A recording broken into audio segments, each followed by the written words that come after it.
Good morning students. This is class 8th civics chapter 3 why do we need a parliament। इसकी पहली video जो first video है वो मैं आपको पहले ही है ना अभी शेयर कर चुकी हूँ। तो इस वीडियो में हम जो कल के चैप्टर से अगला वाला जो पार्ट है वो हम इस वीडियो में चैप्टर को रीड करेंगे, है ना। उसी चैप्टर को कंटिन्यू करेंगे। Chapter 3 why do we need a parliament. Look students these are 3 pictures, ठीक है। तो नंबर 1 जो सबसे ऊपर वाली पिक्चर है वो पार्लियामेंट की पिक्चर है, एंड नंबर 2 जो कॉर्नर में पिक्चर है ये पिक्चर राज्यसभा की है, and picture number 3 this is Lok Sabha, ठीक है। ये तीनों पिक्चर्स आपको दिखाई गई हैं, ध्यान से देख लीजिएगा, पहचान कर लीजिएगा। ये पार्लियामेंट की पिक्चर है ऊपर वाली, and second Rajya Sabha, and the last third picture Lok Sabha की है, ठीक है। Number 1 the parliament of India, यानी कि संसद, जिसे हिंदी में संसद बोलते हैं। तो is the supreme law making institutions, ये जितने भी लॉ मेकिंग इंस्टीट्यूशंस हैं उनमें सबसे सुपर पार्लियामेंट होता है, ठीक है। जो लॉ मेकिंग इंस्टीट्यूट में सबसे जो सुपर है वो पार्लियामेंट है। एंड इट हैज़ 2 हाउसेस, इसके 2 हाउसेस हैं, the Rajya Sabha and the Lok Sabha. Number 2 Rajya Sabha council of state, and number 3 Lok Sabha house of the people, ठीक है। यानी कि राज्यसभा को काउंसिल ऑफ स्टेट कहा जाता है और लोकसभा को हाउस ऑफ पीपल कहा जाता है ना। जैसे means Rajya Sabha council of state, यानी राज्यसभा मीन्स राज्यसभा को काउंसिल ऑफ स्टेट कहा जाता है, ठीक है। क्योंकि राज्य means state, so that called Rajya Sabha को काउंसिल ऑफ स्टेट कहा गया। और लोक का मतलब होता है बेटा जनता, आवाम, रीजन, तो इसी वजह से हाउस ऑफ पीपल कहा जाता है, ठीक है। तो लोक मतलब पीपल। राज्यसभा के मेंबर की जो होते हैं वो 245 मेंबर्स होते हैं, और लोकसभा में 545 मेंबर्स होते हैं, ठीक है।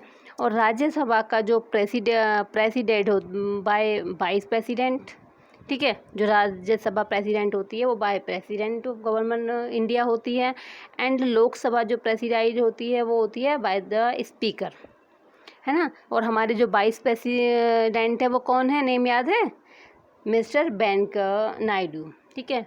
प्रेसिडेंट रामनाथ कोविंद हैं, और जो लोकसभा प्रेसिडाइड राज्यसभा प्रेसिडाइड होती है वो होती है वाइस प्रेसिडेंट के through, vice president of India जो है मिस्टर वेंकैया नायडू, ठीक है। और जो लोकसभा है बेटा वो प्रेसिडाइड होती है बाय द स्पीकर, और जो स्पीकर है वो कौन है, ओम बिरला, ओके। ये आपको याद रखने वाली चीज़ें हैं, आपको याद रखनी है। The role of the government, इसके आगे हम पढ़ते हैं कि गवर्नमेंट का जो रोल है। क्रिएटेड आफ्टर 1947, यानी कि क्रिएटेड यानी कि पार्लियामेंट जो है मीन्स पार्लियामेंट 1947 के बाद ही बनी है, मीन्स आफ्टर इंडिपेंडेंस। तो parliament is an expression of the faith, ये पार्लियामेंट एक एक्सप्रेशन है लोगों के विश्वास का, of that the people of India have in principles of democracy, जो विश्वास है in the principles of democracy में, यानी कि इंडियन पार्लियामेंट है, ये रिप्रेजेंट करता है लोगों के विश्वास को कि लोगों को डेमोक्रेसी के प्रिंसिपल्स में विश्वास है, फैथ है, डेमोक्रेसी में विश्वास है। तो डेमोक्रेसी के प्रिंसिपल्स कौन कौन से होते हैं, डेमोक्रेसी के प्रिंसिपल्स हैं equality, justice, integration, decision making में पार्टिसिपेशंस, लोगों का कंसेंट, ये सभी प्रिंसिपल्स ऑफ डेमोक्रेसी में आते हैं। तो ये इस फैथ को शो करता है। पार्लियामेंट लोगों का इंडियन पार्लियामेंट में लोगों का पार्टिसिपेशन होता है डिसीजन मेकिंग में, ठीक है।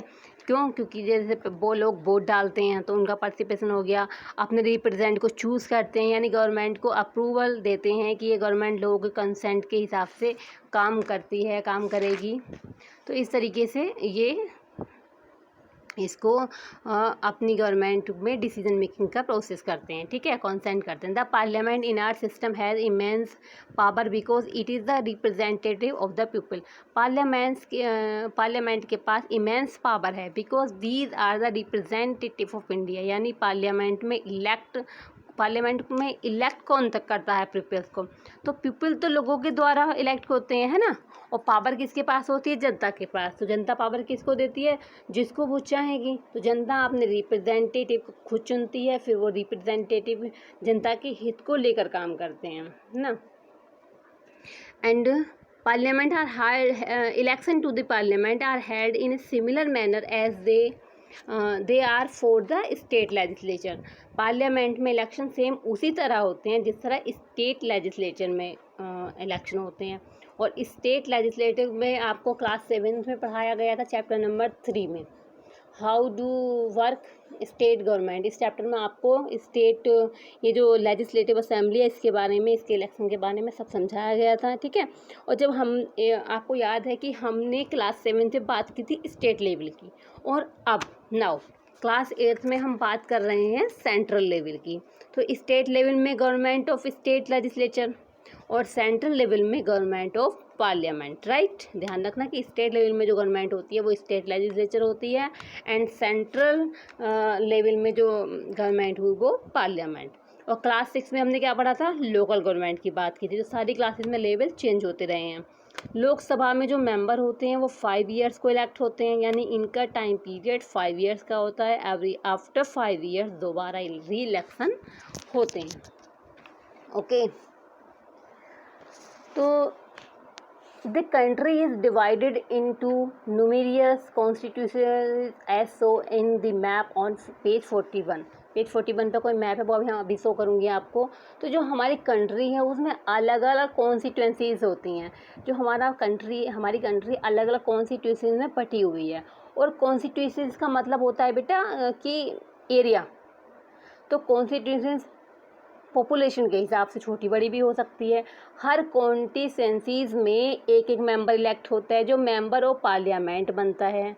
जो कैंडिडेट हैं वो इलेक्शन में खड़े होते हैं, usually belong to different political parties. वो अलग अलग पार्टी से बिलोंग करते हैं, ठीक है। जैसे अभी मैं उधर उस पेज पर आएंगे ना हम, तो going to next page to understand this further. इसको बात देखने के लिए हम अगले पेज पर जाएंगे। और जो मैप है आप उस मैप को मैं आपको अभी दूसरी आप क्लास लूँगी तो समझा दूँगी आपको। फॉर दी स्टेट लेजिस्लेचर, यानी कि जो हम बात कर रहे हैं कि उसको राज्यसभा, उसका जो टाइम पीरियड होता है तो इसमें आपको लिखा है Lok Sabha is usually elected on every 5 years. Her 5 years में ये इलेक्ट होती है। और कैंडिडेट हर तरह से, मतलब हर usually belong to different political parties. हर पॉलिटिकल पार्टीज से जो कैंडिडेट हैं वो इलेक्ट होते हैं। और हर कैंडिडेट अलग अलग पार्टीज़ का होता है, जैसे कि लाइक कुछ नेशनल कांग्रेस से होंगे, कुछ बीजेपी से होंगे, कुछ सपा से होंगे, कुछ और अदर पार्टीज से होंगे, ठीक है। तो जो नेक्स्ट अब हम यहाँ पर आ जाते हैं the result of the 16 Lok Sabha election में 2004 political party number of the MPs, यानी कि 2014 का रिजल्ट है ये नेशनल पार्टीज़ हैं बेटा। देखो इसमें भारतीय जनता पार्टी को कितनी सीट मिली है? 282। और पार्टी ऑफ सीपीआई है ये 1 है इसे, और सीपीएम को 9 है। इंडियन कांग्रेस को ओनली 44 हैं। कांग्रेस पार्टी एनसीपी को 6 हैं। और स्टेट पार्टीज़ जो हैं इसमें आम आदमी को 4 हैं। ऑल इंडिया अन्ना ये 37, और इंडिया ये कांग्रेस 34। तो इस तरीके से नीचे सारी पार्टीज़ हैं और ग्रैंड टोटल इनका हो गया 543। ये टाइम है बेटा 2014 पर इतनी पार्टीज़ थी।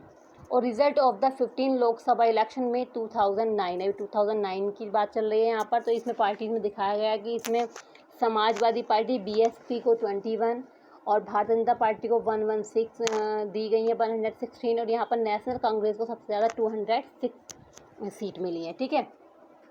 तो इनका टोटल हो जाता है बेटा 543, राइट, ओके। वंस इलेक्टेड, यानी कि जो कैंडिडेट यहाँ पर these candidate become member of parliament और एमपीज़। तो ये जो मतलब these candidate become member of parliament और एमपीज़ की ये जो सब साथ मिलकर बनाते हैं, ये जो एमपीज़ बनाए हैं, ये एमपी जो होते हैं ये मिनिस्टर को एमपीज़ के साथ मिलकर बनाते हैं। And these MPs together make up the parliament, तो सारे एमपी मिलकर पार्लियामेंट बनाते हैं। और once election to the parliament have taken place the parliament need to perform the following function. और ये जब इलेक्शन हो जाते हैं तो पार्लियामेंट में कुछ फंक्शंस को फॉलो करना होता है, ठीक है। जैसे कि पहला फंक्शन है to select the national government, national government को सेलेक्ट करना होता है। Parliament of India consist of the president, जो पार्लियामेंट है उसके दो हाउसेस होते हैं, राज्यसभा होती है, लोकसभा होती है, ठीक है। तो लोकसभा के इलेक्शन होने के बाद एक लिस्ट प्रिपेयर की जाती है और इस लिस्ट में दिखाया जाता है कितने मेंबर किस पार्टी से इलेक्ट हुए हैं, ठीक है। showing how many MPs belong to each political party for a political party to form of the government, और जो मतलब they must have a majority of elected MPs since there are 543 elected plus 2 Anglo-Indian nominated members in Lok Sabha. To have a majority, a party should have to list half the number 272 members or more, ठीक है। यानी कि यहाँ पर बताया गया है कि किसी भी पार्टी को गवर्नमेंट फॉर्म करने के लिए मेजोरिटी होनी बहुत ज़रूरी है। और हमने यहाँ पढ़ा कि मेजोरिटी क्या है कि 545 टोटल होते हैं, तो मेंबर 443 इलेक्ट होंगे और 2 नॉमिनेटेड होते हैं, है ना। और तो 543 इलेक्टेड यानी जनता के द्वारा चुने गए, और 2 जो इंडो इंडियन होते हैं, ये होते हैं बेटा वो कि यानी जो इंडिया में आकर रह रहे होते हैं, है ना। तो उनके लिए जो आकर बस गए हैं, रह रहे हैं, उनके लिए 2 सीट रिजर्व की जाती हैं। तो लोकसभा में 543 मेंबर्स इलेक्ट करके आते हैं जनता से और 2 होते हैं इंडो इंडियंस, ठीक है। तो 545 में से जिसके पास मेजोरिटी होगी हाफ से ज़्यादा यानी कि 242 से ज़्यादा वो गवर्नमेंट बनाएगी, ठीक है। अब next other party, the opposition in parliament is form by all the political parties that oppose the majority parties coalition form, ठीक है। यानी कोलिशन फॉर्म, तो अदर पार्टी बनेगी अपोजिशन पार्टी। इस पार्लियामेंट में इसका काम मेजोरिटी पार्टी के काम को देखना, किस तरीके से वर्क कर रही है। कोलिशन फॉर्म पार्टी वो पार्टी जो गठबंधन के मेजोरिटी में आई उसको कोलिशन फॉर्म कहा जाता है। यदि सबसे ज़्यादा मेंबर बनाने के बाद भी अपोजिशन पार्टी में आती है उसे हम कोलिशन पार्टी बोल देते हैं। जैसे कोलिशन पार्टी उसको हम कहेंगे, बेटा मैं समझाती हूँ आपको अभी। तो अभी हम आगे थोड़ा सा और पढ़ते हैं, उसके बाद में समझाती हूँ। One of the most important function of the Lok Sabha is select the executive. तो मेन पार्ट होता है इसका कि एग्जीक्यूटिव को सेलेक्ट करना। एग्जीक्यूटिव यानी जो लॉ को इम्प्लीमेंट करते हैं, वो लॉ जो को पार्लियामेंट के द्वारा बनाए जाते हैं, ठीक है। तो एग्जीक्यूटिव लॉ को इम्प्लीमेंट करते हैं और इस टर्म को ही हम गवर्नमेंट का लिए यूज़ करते हैं, ठीक है। तो the prime minister of India is the leader of the ruling party in the Lok Sabha. तो जो जैसे कि राज्यसभा में जो मेन होता है, लीडर होता है मेरे इसका, वो कौन होता है? Chief minister. ऐसे ही पार्लियामेंट में जो लोकसभा का जो लीडर होता है रूलिंग पार्टी का, वो होता है प्राइम मिनिस्टर, ठीक है। तो प्राइम मिनिस्टर अपनी पार्टी को बिलोंग करता है, कैसे लिए हुए जो एमपी को चुनता है और अलग अलग डिपार्टमेंट के लिए उनको चूज़ करता है। बिकॉज हर डिपार्टमेंट में केवल पीएम तो काम करेगा नहीं कि केवल प्राइम मिनिस्टर ही काम करते रहेंगे, तो इसके लिए हर डिपार्टमेंट से उन्होंने एक एक बंदे को चुना जाता है। और लाइक जैसे कि हेल्थ डिपार्टमेंट हो गया, एजुकेशन डिपार्टमेंट है, फाइनेंस डिपार्टमेंट है, वाटर सप्लाई डिपार्टमेंट है, तो हर डिपार्टमेंट के अलग अलग एक मेंबर ये ऑफिसर चुन लेते हैं। ऑफ्टन टाइम्स, तो इस तरह से एक एक मेंबर को अलग अलग डिपार्टमेंट के लिए इलेक्ट कर लिया जाता है, और सारे इलेक्ट इसलिए कि प्राइम मिनिस्टर के डिसीजंस को ये लोग डिपार्टमेंट में फॉलो करते रहें। ऑफ्टन टाइम्स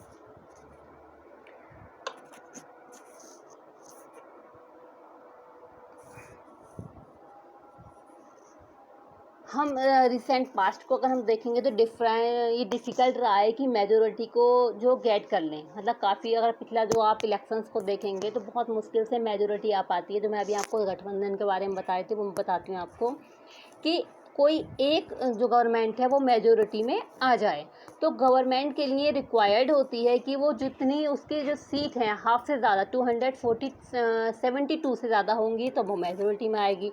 तो बहुत मुश्किल हो रहा था लास्ट टाइम से कि एकदम से कोई भी गवर्नमेंट मेजोरिटी में आए। तो अब इसके लिए रिक्वायर्ड तो पूरी सीट तो रिक्वायर है। तो रिसेंट पास्ट को अगर हम सर्व करते हैं तो एक पार्टी मेजोरिटी में नहीं आ रही है, तो अब क्या करेंगे हम? तो अगर कोई भी पार्टी मेजोरिटी में नहीं आई है तो वो अदर पॉलिटिकल पार्टी को अपने में जोड़ लेती है, ठीक है। तो इसे ही कोलिशन गवर्नमेंट यानी गठबंधन की पार्टी कहा जाता है। मैं आपको अभी समझा देती हूँ कि मान लीजिए जैसे कि 543 सीट हैं, राइट, और इसमें आनी है आधी जो सीट आनी है वो आनी है 272। तो मानो बीजेपी है ना, तो बीजेपी के पास आ रही है 260 सीट, तो यानी कि 72 आनी है, तो 12 सीट कम है ना। तो ये 12 सीट के लिए ये दूसरी पार्टी, कोई और अदर पार्टी, मान लीजिए किसी भी पार्टी का नाम ले लो, जैसे कि बीजेपी कांग्रेस की ज़्यादा होंगी, सपा नहीं, कोई भी एक अदर पार्टी है, उसको जोड़ लिया इन्होंने, तो 2 पार्टी हो गई ना। तो 2 पार्टी मिलकर जब इन्होंने सरकार बनाई, मेजोरिटी में सरकार आई, मतलब मेजोरिटी बनाई और उसकी सरकार बनी, तो वो गठबंधन की सरकार कहलाई जाती है। जब 2 पार्टी होती हैं तो उससे क्या नुकसान होता है, उससे क्या होता है कि दोनों पार्टियां अपनाना चाहेंगी कि नहीं ऐसा होना चाहिए, नहीं ऐसा होना चाहिए, तो उसमें हम एक अड़ंग वो रहता है कि मतलब उसने काम किया, दूसरे ने रोक लिया, दूसरे ने किया तो पहले ने रोक लिया। तो इसलिए मेजोरिटी की सरकार का कुछ अलग बात होती है, उसके डिसीजन, उसके काम करने के तरीके ज़्यादा अच्छे होते हैं, ज़्यादा बेटर होते हैं। और फिलहाल आप समझ चुके हो कि गठबंधन की सरकार किस तरह की होती है, ठीक है। अब हम नेक्स्ट आगे आते हैं। To control guide the inform the government, ठीक है। तो कंट्रोल और ये कंट्रोल पार्लियामेंट किस तरह से गवर्नमेंट को कंट्रोल करती है, गाइड करती है और इन्फॉर्म करती है। तो सबसे पहले तो parliament while section begin with a question hour.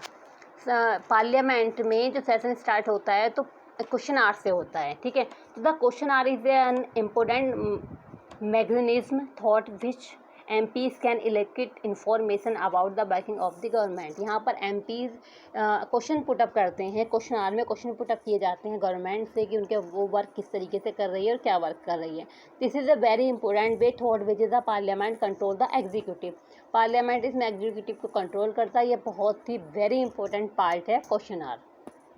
Why asking question the government is elected is its shortcoming, मतलब वो जो भी गवर्नमेंट ने किया है वो उसको बताएगा। Also comes to know the opinion of the people through their representative in the parliament, यानी कि जो रिप्रेजेंटेटिव बैठे हैं पार्लियामेंट में जनता के, तो उनके थ्रू उनको जनता के व्यूज़ मिल जाते हैं, जनता के ओपिनियंस उनको मिल जाते हैं, तो उनका जो काम है वो शॉर्ट टर्म में हो जाता है, फ़ायदा हो जाता है गवर्नमेंट का कि जनता क्या चाह रही है।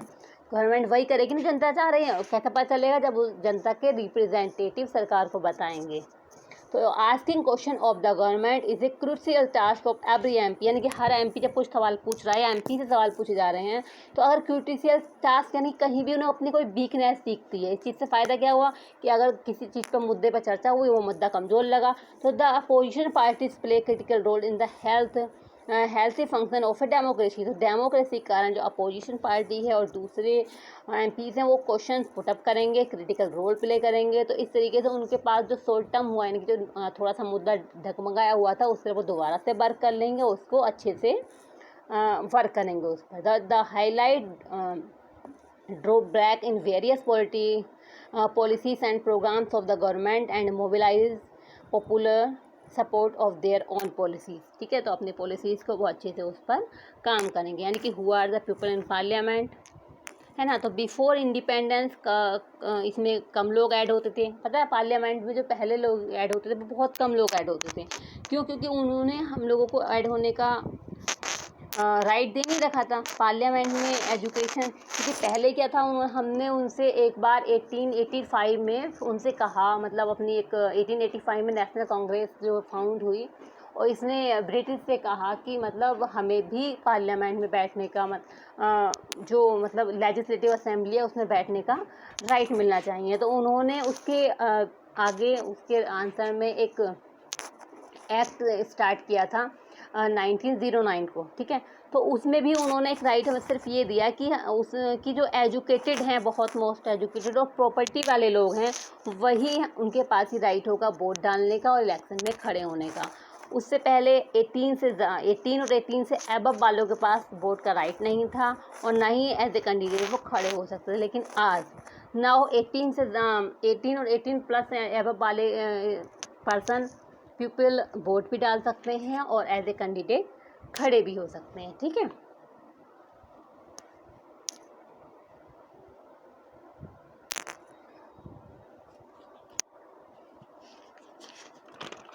ओके, नेक्स्ट है लॉ मेकिंग। तो law making is a significant function of parliament. Law making बहुत ही सिग्निफिकेंट है फंक्शन है पार्लियामेंट का, और इसके बारे में हम रीड करेंगे we shall read about in the next chapter, यानी कि इसके नेक्स्ट चैप्टर में शायद लॉ मेकिंग का चैप्टर हो तो उसके बारे में हम नेक्स्ट चैप्टर में पढ़ेंगे। Who are the people in parliament, parliament में कौन पीपल्स होते हैं। तो बेटा मैं आपको समझा देती हूँ।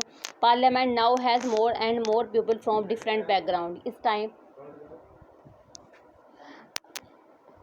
बहुत ज़्यादा पीपल और हर बैकग्राउंड के पीपल्स पार्लियामेंट में होते हैं। For example there are more rural members are as also member from many religions party, यानी कि अलग अलग रिलीजियंस पार्टी से पार्लियामेंट में मेंबर्स होते हैं। Group and people that were till now unrepresented are beginning so get elected to parliament, यानी कि बहुत सारे पीपल को अलग अलग बैकग्राउंड से पार्लियामेंट में जगह दी गई है। और इसमें दलित भी हैं, जो बैकवर्ड क्लासेस हैं या जो मतलब कास्ट के हैं उनको भी यहाँ पर सीट दी गई हैं। And percentage of the population who voted in Lok Sabha election in different year. अभी यहाँ पर एक टेबल दी गई है कि मतलब कितना कितना किस किस ईयर में इलेक्शन होता है। तो देखो लोकसभा का जो इलेक्शन ईयर है और वोटर टर्नआउट है दिया है। पहला कि 1951 में और 52 में जो इलेक्शन हुआ था उनमें 60% वोटिंग हुई थी। 67 में जो इलेक्शन हुआ उसमें 61.33% वोटिंग हुई। 71 में 55, 1977 में 60% और 84 और 85 में जो इलेक्शन हुआ उसमें 64.01। ठीक है। और 1991 और 92 में जो इलेक्शन हुआ उसमें 55.88, यानी कमी होती चली जा रही है ना। अब थोड़ी सी यहाँ बढ़ती 2004 में 57.98 और 2009 में बढ़ जाती है 58.19, यानी कि और अरे बहुत ज़्यादा बढ़ जाती है 16 लोकसभा में 2014, यानी कि जब वो बीजेपी की सरकार आती है। याद है पहली बार प्रधानमंत्री बने थे नरेंद्र मोदी, उस टाइम सबसे ज़्यादा वोटिंग हुई थी 66.40%। ठीक है। तो अब हमने ये देखा इसमें क्या है ना।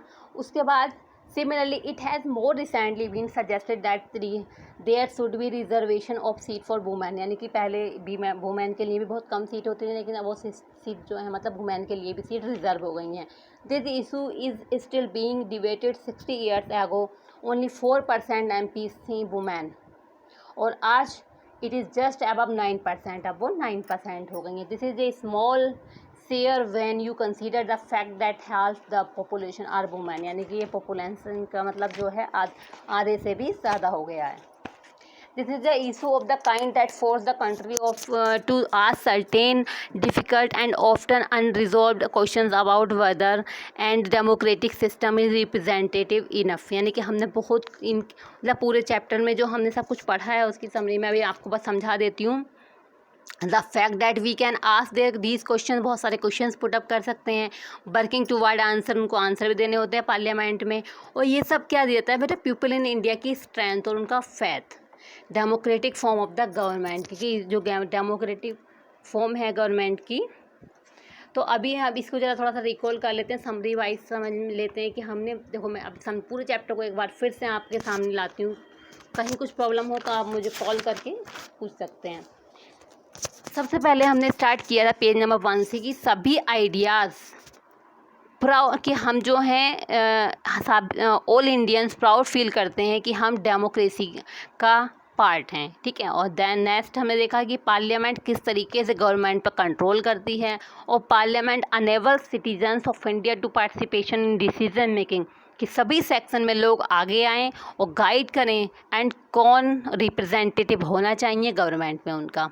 फिर हमने पढ़ा कि वाई शुड पीपल डिसाइड, लोगों को निर्णय क्यों लेना चाहिए। उसके पीछे रीज़न था कि जब आज़ादी लड़ी गई थी तो उसमें सभी बैकग्राउंड के लोग ने फ़ाइट किया था, और ये फ़ाइट थोड़ा बहुत टाइम क्यों नहीं चला कि हमने आज़ादी मांगी और हमें मिल गई। ये बहुत लॉन्ग टाइम तक स्ट्रगल चला, और उस टाइम पर कुछ नेशनलिस्ट के माइंड में एक आइडिया आया कि फ्रीडम, इक्वालिटी और पार्टिसिपेशन इन डिसीज़न मेकिंग के आइडिया के लिए स्ट्रगल से दूसरे कॉर्नर, ये एक तो ये 3 चीज़ें आ गई कि हम इन्हें अडॉप्ट करेंगे जब हमें इंडिपेंडेंस हो जाएंगे। उसके बाद कॉलोनियल रूल्स हुआ, और कॉलोनियल रूल्स के अंडर में किसी के पास किसी भी चीज़ की आज़ादी नहीं थी, लोगों के बीच में इक्वालिटी नहीं थी। और हम अगर 1885 की बात करें, कि जो सबसे पहले हमने फ्रीडम स्ट्रगल स्टार्ट किया था वो 1857 में किया था, और हमें इंडिपेंडेंस कब मिली? 1947 में। तो 1857 से स्टार्ट किया हमने स्ट्रगल, और हमको इंडिपेंडेंस मिली 1947, यानी कि 90 ईयर्स, यानी कि पूरे 90 साल स्ट्रगल करने के बाद हमें इंडिपेंडेंस मिली थी। और अगर हम बात करें 1885 की, जो मैंने अभी तुम्हें पीछे वीडियो में बताया है कि बिफोर इंडिपेंडेंस हम मतलब कुछ भी हमारे पास राइट नहीं था, लेकिन 1885 में जब इन नेशनल कांग्रेस की इन्होंने फाइंड किया कांग्रेस को, तो उन्होंने एक डिमांड की, शर्त लगाई कि मतलब हमें भी थोड़े राइट मिलने चाहिए।